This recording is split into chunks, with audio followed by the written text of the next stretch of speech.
మన తండ్రి అయిన దేవుని నుండి, ప్రభు అయిన యేసుక్రీస్తు నుండి మీకు కృపయు సమాధానమును కలుగునుగాక. మీరందరూ బాగున్నారా? దేవుని కృపలో మీరందరూ వర్ధిల్లుచున్నారని నేను నమ్ముచున్నాను. ఆయన వాక్యాన్ని ధ్యానిస్తూ మీ విశ్వాస జీవితంలో మీరు ముందుకు కొనసాగిపోతారని నేను విశ్వసిస్తూ ఉన్నాను. జ్ఞాపకం చేసుకుని పిల్లారా, ఈరోజు మనం ధ్యానించాల్సిన అంశం ఏంటి అని కనుక మనం జ్ఞాపకం చేసుకున్నట్లయితే, ప్రాణం పెట్టిన కాపరి. ఈ రోజే కాదు ప్రియులారా, ఇంకా ఉన్న కొద్ది రోజుల అంతట్లో కూడా ఈ ప్రాణం పెట్టిన కాపరి అన్న ఒక సిరీస్ మన ఛానల్లో మొదలవుతుంది. అది నేను మాత్రమే చెప్తాను. అన్న వేరే ఒక అంశం గురించి వాక్యం చెప్పడం జరుగుతుంది. నేనైతే ప్రాణం పెట్టిన కాపరి అన్న ఒక అంశం గురించి మీకు వాక్యం తెలియజేసేదానికి ప్రయత్నం చేస్తాను ప్రియులారా. అయితే ఈ యొక్క ప్రాణం పెట్టిన కాపరి ముఖ్య అంశం ఏంటి అని కనుక మీరు నన్ను అడిగినట్లయితే, ఆయన మన కొరకు చేసిన త్యాగం గురించి మనం నిత్యం ధ్యానించేదానికి ప్రయత్నం చేస్తాం ఈ యొక్క అంశంలో. కాబట్టి జాగ్రత్తగా వాక్యం వినేదానికి ప్రయత్నం చేయండి పిల్లారా. ఈ యొక్క వాక్యం మన జీవితాలను మార్చే వాక్యం కాబట్టి తప్పకుండా ప్రతి ఒక్కరు వినండి. విశ్వాసం ఉంచి ప్రభు యొద్ద ముందుకు కొనసాగిపోయేదానికి ప్రయత్నం చేయండి. మన వాక్యంలో కనుక అడుగు పెట్టినట్లయితే, చిన్న వివరణ ఇచ్చి నేను వాక్యంలోకి వెళ్తాను పిల్లారా. ఆ వివరణ ఏంటంటే, దేవుడు మనకు అనేకమైనటువంటి పరిస్థితులు గుండా వెళ్ళినప్పుడు ఆయన తన రక్షణ అనుగ్రహించాలి అని అనుకుంటున్నారు పిల్లారా. అనుకున్నప్పుడు ఆ రక్షణ అనుగ్రహించే సమయంలో మనం కొద్ది అనారోచితమైన పనులు చేస్తూ ఉంటాం. అనారోచితమైన పనులు అంటే, దేవుడు మనకు రక్షణ అనుగ్రహించిన నిమిత్తం దాన్ని మనం స్వీకరించకుండా, ఆ బాధ్యతను మనం నెరవేర్చకుండా, మన స్వకీయ ఇహలోక సంబంధమైన క్రియలు చేసుకుంటూ మన జీవితంలో మనం ముందుకు కొనసాగిపోతూ ఉంటాం పిల్లలు. అప్పుడు దేవుడు అనుకుంటాడు, నా బిడ్డలు నా నుంచి ఏమన్నా కోరుకుంటే నేను ఇవ్వలేకపోతున్నానేమో అని. అయితే ఈ లోకంలో మనల్ని రక్షించేది ఎవరన్నా ఉన్నారు అని అంటే, అది నీ స్నేహితులు కాదు, బంధుమిత్రులు కాదు, సహోదరులు కాదు, చివరికి నీ తల్లిదండ్రులు కూడా కాదు. యేసుక్రీస్తు వారి ప్రేమ మాత్రమే నేను నిజంగా నడిపిస్తుంది, రక్షిస్తుంది. అయితే ఈరోజు ఆ రక్షణని ఆయన మనకు అనుగ్రహించాలి అని అనుకుంటున్నప్పుడు, ఆ రక్షణ నీ జీవితంలో నువ్వు పొందుకోగలుగుతున్నావా? ఆ రక్షణకి నీవు సహకరిస్తున్నావా? ఆ రక్షణను నీవు స్వీకరిస్తున్నావా? జ్ఞాపకం చేసుకొని పిల్లరా, ఈరోజు మన జీవితంలో మనం చేసే అతిపెద్ద పొరపాటు ఏంటి అని కనుక మనం చూసుకున్నట్లయితే, దేవుని రక్షణని మనం ఎరగకపోవడం. దేవుని రక్షణను మనం ఎప్పుడైతే ఎరగతామో, ఆయన దారిలో మనం ఎప్పుడైతే నడుస్తామో, నిజమైన రక్షణ మనకు అనుగ్రహింపబడుతుంది. ఆయన దేని కొరకు ఆయన ప్రాణాన్ని అర్పించాడో, ఆయన దేని కొరకు ఆయన ప్రాణాన్ని సైతం అర్పించాడో దానికి విలువ అనేది ఉంటుంది పిల్లారా. కాబట్టి జ్ఞాపకం చేసుకోండి, ఈరోజు నీ జీవితంలో కానివ్వండి, నీ కుటుంబ సభ్యుల జీవితంలో కానివ్వండి, నీ ద్వారా వాళ్ళకి రక్షణ అనుగ్రహింపబడుతుందా? ప్రభువు నీకు ఇచ్చిన రక్షణని నీవు నిజమైన రక్షణ ఏంటో వాళ్ళకి తెలియజేస్తున్నావా? నీ ద్వారా నీ కుటుంబము, నీ స్నేహితులు, నీ బంధుమిత్రులు రక్షింపబడుతున్నారా అన్నది ఇక్కడ విషయంగా మనం మాట్లాడుకోవాలి పిల్లారా. అదే చదవబడినటువంటి వాక్య పాఠంలో కనుక మనం అడుగు పెట్టినట్లయితే, రోమియోలకు రాసిన పత్రిక 5వ అధ్యాయము 8వ వచనం మనం చూద్దాం పిల్లారా. 3 వాక్యాలుగా నేను మీకు విభజించి చెప్తాను పిల్లారా, కాబట్టి దాన్ని ధ్యానించేదానికి ప్రయత్నం చేయండి. రోమియోలకు రాసిన పత్రిక 5వ అధ్యాయము 8వ వచనము. అయితే దేవుడు మన ఎడల తన ప్రేమను వెల్లడిపరుచుచున్నాడు. ఎట్లనగా, ఇక్కడ వరకు వాక్యాన్ని ఆపి ఇంకొక వాక్యంలోకి మనం అడుగు పెడదాం పిల్లారా. అదేంటంటే, యోహాను సువార్త 3వ అధ్యాయము 1వ వచనం ప్రారంభం. మనము దేవుని పిల్లలమని పిలువబడినట్లు తండ్రి మనకెట్టి ప్రేమ అనుగ్రహించిన చూడుడి. చూద్దాం పిల్లరా, ఆయన మనకు ఎటువంటి ప్రేమను అనుగ్రహించి ఉన్నాడో, మనకు అనుగ్రహించాలి అని ఆయన అనుకుంటున్నాడు. మనకి రక్షణ అనుగ్రహించాలి అని అనుకుంటున్నాడు. ఆయన ప్రాణము సైతం పెట్టి మనకు రక్షణ అనుగ్రహించాలి అని అనుకుంటున్న ఒక తలంపు వెనుక ఉండాల్సిన అర్థం ఏమిటి అన్నది మనం ఈరోజు ధ్యానించేదానికి ప్రయత్నం చేద్దాం. తప్పకుండా ఈ 2 వాక్యాల్లో మనకు అర్థమైంది, చివరిలో ధ్యానించేదానికి ప్రయత్నం చేద్దాం పిల్లారా. మళ్ళీ రోమియోలకు రాసిన పత్రిక 5వ అధ్యాయం కనుక మనం వచ్చినట్లయితే, మొదట మనం చదువుకుంది, అయితే దేవుడు మన ఎడల తన ప్రేమను వెల్లడిపరుచుచున్నాడు ఎట్లనగా అని మనం చదువుకున్నాం పిల్లారా. అక్కడ తండ్రి మన ఎడల ఎటువంటి ప్రేమను కనపరుస్తున్నాడు అని అక్కడ ఒక క్వశ్చన్ మార్క్ కూడా ఉంది పిల్లారా. అదేంటంటే, మనము దేవుని పిల్లలమని పిలువబడినట్లు తండ్రి మనకెట్టి ప్రేమను అనుగ్రహించిన చూడుడి. ఈ 2 వాక్యాలను గుర్తుపెట్టుకోండి పిల్లారా. మరి రోమియోలకు రాసిన పత్రిక 5వ అధ్యాయం కనుక మనం వచ్చినట్లయితే, ఎలాగ మనకు ఆయన రక్షణ అనుగ్రహించాడు, తన ప్రేమను మనకు ఎలాగా వెల్లడిపరుచుచున్నాడు అని కనుక మనం చూసినట్లయితే, మనం ఇంకనూ పాపులమై ఉండగానే క్రీస్తు మన కొరకు చనిపోయెను. ఆయన రక్షణను మనం ఏనాడైతే ఎరగక మన జీవితంలో మనం అనాలోచితమైన పనులను చేపట్టి ఆయన్ని విడిచిపెడతామో, ఆ రోజు మనకు నిజమైన విలువ ఏంటో మనకు తెలుస్తుంది పిల్లారా. ఎందుకంటే రక్షణ లేని జీవితం అన్య జీవితంతో సమానం. రక్షణ లేని జీవితం అన్య జీవితంతో సమానం. నీవు చిన్నప్పటి నుంచి దేవుణ్ణి ఎరిగి, చిన్నప్పుడు పుట్టెదిగినప్పటి నుంచి నీవు దేవుడు అంటే ఎవరో తెలుసుకొని, దేవుడు అంటే ఎవరో ఎరిగి నీ జీవితంలో ముందుకు కొనసాగిపోయి, ఆయన నీకు అనుగ్రహించిన ధర్మశాస్త్రాన్ని నిత్యం ధ్యానిస్తూ, బోధిస్తూ, నెవరవేసుకుంటూ, దాంట్లోనే వాక్యానికి కానివ్వండి, లేదంటే దాంట్లో ఉన్న అర్థాలకు కానివ్వండి, పరిశుద్ధాత్మ దేవుడు మనకు అనుగ్రహించిన ఈ పరిశుద్ధ గ్రంథాన్ని నిజమైన రీతిలో ఎలాగ ఉపయోగించుకోవాలో తెలియక మనం కొన్నిసార్లు చేసే తప్పిదముల వల్ల వచ్చే ఈ యొక్క స్వయంకృత అపరాధాలని మన పాపాలు అంటాం. అయితే దేవుడు మనకు ఎవరో తెలిసినప్పటికీ ఆయన్ని మనం ఎరగలేదంటే మనకు అన్య జీవితానికి పెద్ద తేడా ఏం ఉండదు అనుకుంటా. అన్య జీవితం అంటే నిజాన్ని ఎరగని జీవితాన్ని అన్య జీవితం అని అంటాం. సత్యం ఎరగని జీవితాన్ని అన్య జీవితం అంటాం. ప్రభువైన యేసుక్రీస్తు వారు నిజమైన రక్షణ అనుగ్రహించేవాడిగా ఉన్నాడు అన్న ఒక సత్యాన్ని మనం ఎరగకపోవడమే అన్య జీవితం అంటాం. ఈ అన్య జీవితం అయినా ఒకటే, దేవుణ్ణి నువ్వు పుట్టడిన కాడి నుంచి తెలుసుకొని ఆయన్ని ఒక వయసు వచ్చాక నమ్మకపోవడం కూడా అన్య జీవితం కిందకే లెక్క వస్తుంది. అయితే తన ప్రాణాల సైతం అర్పించి మనకు రక్షణ అనుగ్రహించాలి అన్న ఒక తండ్రి ప్రేమను ఇక్కడ ఏ విధంగా వెల్లడిపరుస్తున్నాడో మనందరం చూసాం ప్రియులారా. మనం ఇంకనూ పాపులమై ఉండగానే క్రీస్తు మన కొరకు ఏమయ్యాడంట? చనిపోయాడంట. అయితే మన జీవితాల్లో దేవుడు ఎవరో ఎరిగి, దేవుడు అనుగ్రహించిన రక్షణ ఏంటో ఎరిగి మన జీవితాల్లో మనం ముందు కొనసాగిపోతున్నాం. మీకు ఒక చిన్న కథ చెప్తాను వినండి పిల్లారా. ఒక గొర్రెల కాపరికి 100 గొర్రెలు ఉంటాయి. ఆ 100 గొర్రెలు ఉన్నప్పుడు ఆ 100 గొర్రెల్లో నుంచి ఒక గొర్రె తప్పిపోతుంది. ఆ ఒక్క గొర్రె తప్పిపోయిన నిమిత్తం ఆయన ఆ కాపరి ఎవరైతే ఉన్నారో ఎత్తుక్కుంటూ పోయినప్పుడు ఒక ప్రమాదంలో ఆ 100వ గొర్రె చిక్కుకొని ఉంటుంది. 99 గొర్రెలను విడిచిపెట్టి ఒక్కో గొర్రె కోసం కాపరి వెళ్ళినప్పుడు ప్రమాదంలో చిక్కుకొని ఉంటుంది. మన జీవితాలు కూడా అపవాది దగ్గర ప్రమాదంలో చిక్కుకొని ఉన్నప్పుడు ఆ ఒక్క విషయాన్ని ఆ కాపరి ఎరిగాడు. యేసు ప్రభులు వారు మనకు రక్షణ అనుగ్రహించాలి అన్న ఒక విషయాన్ని ఎరిగారు. అయితే ఆ కాపరి ఏం చేశాడనంటే తన ప్రాణాలు సైతం లెక్క చేయకుండా ఆ 100వ గొర్రెని కాపాడాడు. ఆ 100వ గొర్రె ప్రాణం నిమిత్తం ఈ లక్షలాది వేలాది కొద్ది ప్రాణాలు, అంటే రక్షింపబడవలసిన ప్రాణాలు. ఈరోజు మన కాపరి యేసు ప్రభులు వారు మనల్ని రక్షించి ఆయన నిత్య జీవానికి ఆయనతో పాటు మనల్ని తీసుకువెళ్ళాలి అని అనుకుంటున్నప్పుడు ఆయనకు మనం సహకరించి జీవిస్తున్నామా అనేది కూడా ఈ వాక్యంలో మనకు తెలియజేస్తున్న పిల్లారా. మనం ఇంకనూ పాపులమై ఉండగానే, అంటే దేవుణ్ణి మనం ఎరిగి లేము, మనం ఇంకనూ పాపులమై ఉండగానే క్రీస్తు మన కొరకు చనిపోయాను అంటే ఆయన చావుకి, ఆయన మనకు రక్తం కార్చిన రీతులకి మనం ఏం విలువ ఇవ్వడం లేదు ఇక్కడ. ఎందుకంటే కాపరి 99 గొర్రెలు ఉన్నాయి కదా, ఒక గొర్రె కదా పోయిందని కనుక ఆగిపోయినట్లయితే నా జీవితం ఈరోజు రక్షింపబడి ఉన్నట్లయితే ఉండదు. అన్ని జీవితాల్లో మన జీవితం కూడా కలిసిపోయి ఉంటుందేమో. సత్యం ఎరగని జీవితాల్లో మన జీవితం ఈరోజు కలిసిపోయి ఉంటుందేమో. నిజం ఎరగని జీవితాల్లో మన జీవితం ఈరోజు కలిసిపోయి ఉంటుందేమో పిల్లారా. జ్ఞాపకం చేసుకోండి, దేవుడు అనుగ్రహించే రక్షణ అపవాది పన్నే కుట్రలను జయిస్తుంది.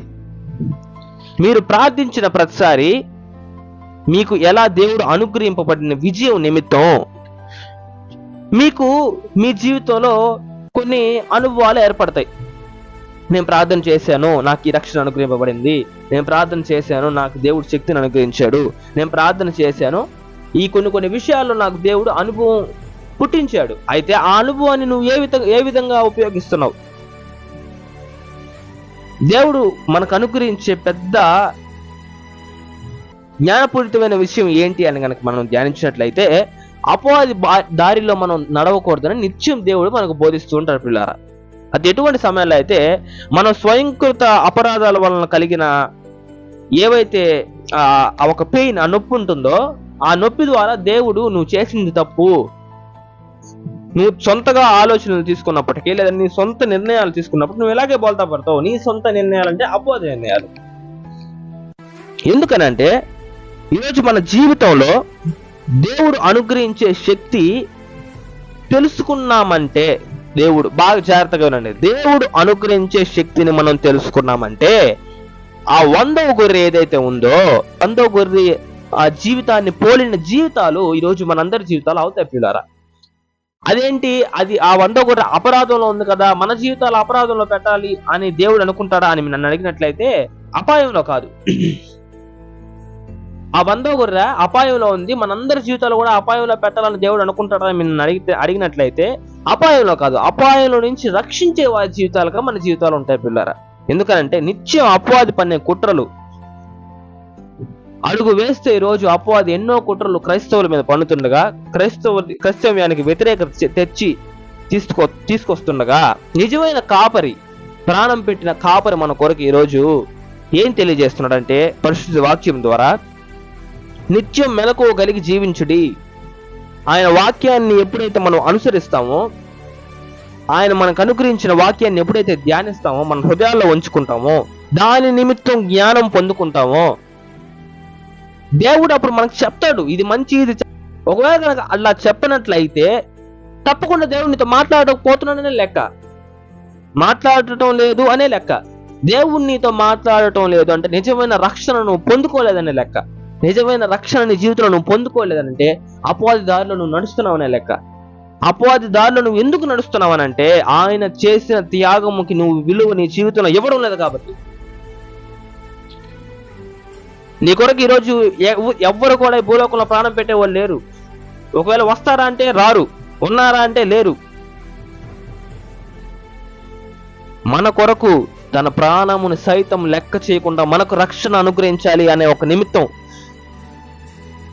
ఆ ఒక కార్యం నిమిత్తం తన ప్రాణాన్ని లెక్క చేయకుండా అర్పించిన ఏకైక వ్యక్తి యేసు క్రీస్తు ప్రభుల వారు.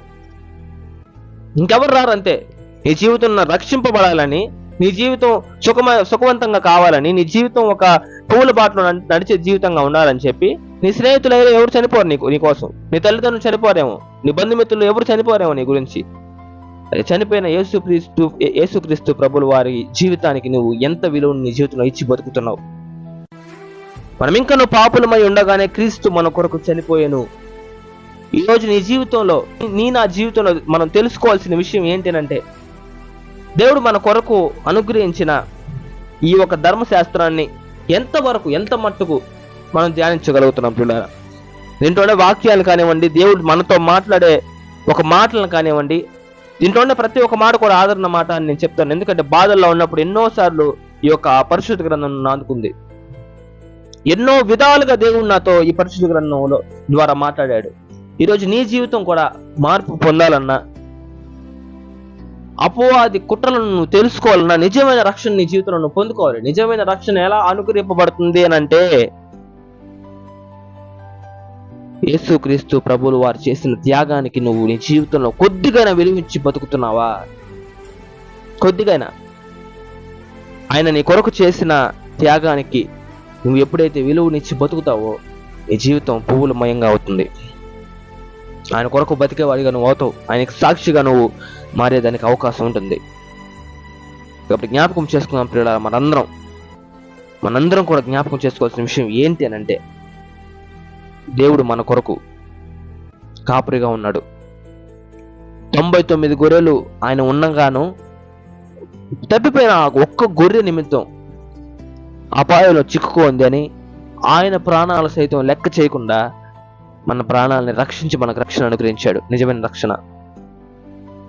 ఆ నిజమైన రక్షణ ఈరోజు మన జీవితాల్లో సంపూర్ణంగా పొందుకోవాలంటే ఆ కాపరి చేసిన త్యాగాన్ని ఈరోజు నువ్వు మరుపుకోవద్దు. నీ జీవితంలో జ్ఞాపకం చేసుకున్నాం ప్రియులారా. తప్పకుండా ఆయన చేసిన త్యాగానికి మన హృదయంలో చోటిద్దాం. ఈ శరీరం ఇక్కడ జీవించినంత కాలం ఆయన కొరకే జీవించాలని ఒక కట్టడి పెట్టుకుందాం మన జీవితానికి. ఆయన మన కొరకు చేసిన త్యాగానికి విలువిస్తూ మన జీవితాల్లో మనం ముందు కొనసాగిపోవాలని కోరుకుంటూ చిన్న వాక్యాన్ని ఆయన దీవించునుగాక. మీ కుటుంబాలందరికీ ఆయన తోడేయండి, కాపాడి బలపరచునుగాక. ఆమేన్. ప్రార్థన. ప్రేమగల మహిమగల మా దేవుడా, మా రక్షక, వేతనంలో ఒక మేలును కనికరమును చూపించి దేవుడా, అత్యున్నతుడా, ఉన్నతుడా, ఉన్నవాడు అనువాడు మన దేవా, నీకే వందనాలు, స్తుతులు సూత్రాలు చెల్లించుకుంటున్నాను నా తండ్రి. ఆయన జ్ఞాపకం చేసుకున్న తండ్రి, నీ ప్రియ బిడ్డలను, ప్రియ కుటుంబాలను నా తండ్రి అయినా ఈరోజు నా తండ్రి నీవు మా కొరకు చేసిన త్యాగాన్ని నా తండ్రి మేము మా హృదయంలో ఉంచుకునేదానికి అక్కడ కూడా నీ శక్తిని మాకు అనుగ్రహించండి నా తండ్రి. ఎందుకంటే నీ శక్తి లేకుండా మేము ఏది చేయలేని వారిగా ఉన్నాం నా తండ్రి. అల్పులం నా తండ్రి, దీనిలో నా తండ్రి, శక్తి లేనటువంటి వారం నా తండ్రి. మా జీవితాల్లో మమ్మల్ని జ్ఞాపకం చేసుకొని నడిపించమని, నీ శక్తిని సహాయాన్ని మాకు అనుగ్రహించమని వేడుకుంటాను నా తండ్రి. ఈరోజు ఎంతో మంది కుటుంబాలు నా తండ్రి నిజమైన రక్షణ ఏంటో తెలియక నా తండ్రి నీ దారిలోంచి తప్పిపోతూ అపవాది కుట్రలకు బలి అవుతున్నారు నా తండ్రి.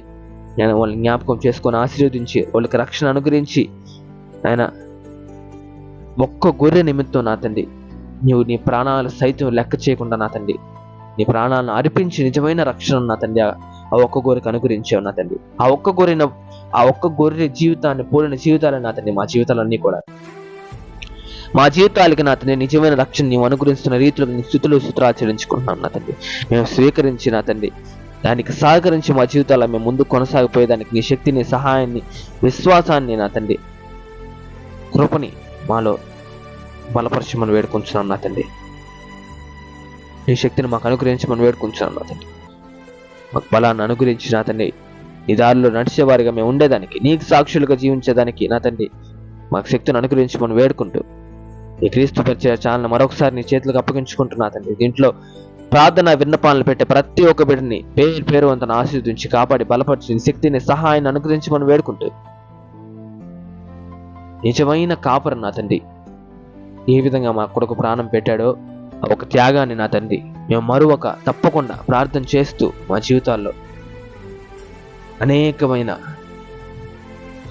అపవాది శోధనలను జయిస్తూ మా జీవితాల్లో మేము ముందు కొనసాగిపోయేదానికి నీ శక్తిని అనుగ్రహించమని వేడుకుంటూ మన ప్రభువైన యేసుక్రీస్తు వారి అత్యున్నతమైన నామంలో అడిగి వేడుకుని పొందుకుంటున్నాం మా తండ్రి. Amen. Praise the Lord. May God bless you all. ఒక చిన్న విన్నపం ఏంటంటే విజ్ఞాపన ఇది గమనించాల్సిన విషయం ఏంటంటే ఈ ఒక్క ప్రాణం పెట్టిన కాపరి అన్న ఒక సిరీస్ మొదలవుతుంది మన ఛానల్లో. ఇంకా రాను ఆదివారం కానివ్వండి, మరలా శుక్రవారం కానివ్వండి, ఈ 40 days కంప్లీట్ అయ్యేంత వరకు ఇవి నడుస్తూ ఉంటారు పిల్లారా. తప్పకుండా వాక్యాన్ని ధ్యానించేదానికి ప్రయత్నం చేయండి. ప్రతిరోజు ఈ 40 దినాలు ప్రతిరోజు మీ జీవితంలో మీరు ప్రార్థించండి. ఈ 40 రోజులు తప్పకుండా దేవుడు ఎవరితో ఒకరితో మాట్లాడి వాళ్ళ జీవితం రక్షింపబడిన జీవితంగా చేస్తాడు. మీకు ఖచ్చితంగా మీరు కనుక దేవునికి ప్రార్థన చేసినట్లయితే తప్పక దేవుడు మీతో మాట్లాడతాడు, మీకు రక్షణ అనుగ్రహిస్తాడు. ఆయన కృప మీ అందరికీ తోడేండి, కాపాడి బలపరచును గాక. ఆమేన్.